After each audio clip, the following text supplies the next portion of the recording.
Those boys are going to be friends for life, all right. Premier Mike Baird's idea of stealing the Australian Formula One Grand Prix from Melbourne has been labelled an election stunt.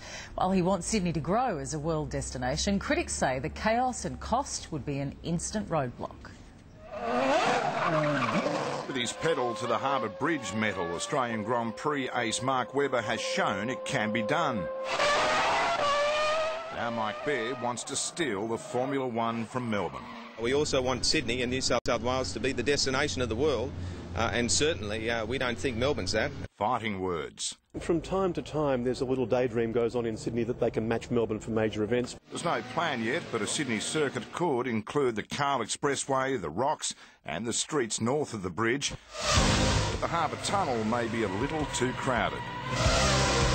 This is Red Bull showing how New York could stage motor racing's elite event.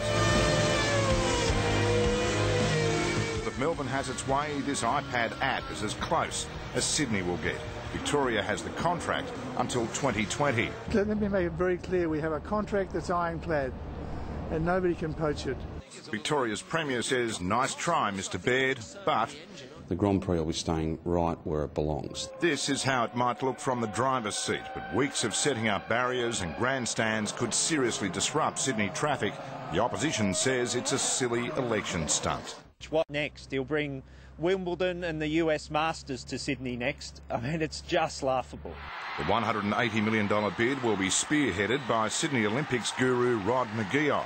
We want the best people to bring the best events to grow our economy the strongest. The F1 owners already know Sydney's value, using Webber's sprint across the bridge to promote Melbourne's Australian Grand Prix. Any more of this, Sydney's screeching and Melbourne will be squealing. And Adam Walters is at the Harbour Bridge. Adam, could this bid actually hurt Melbourne?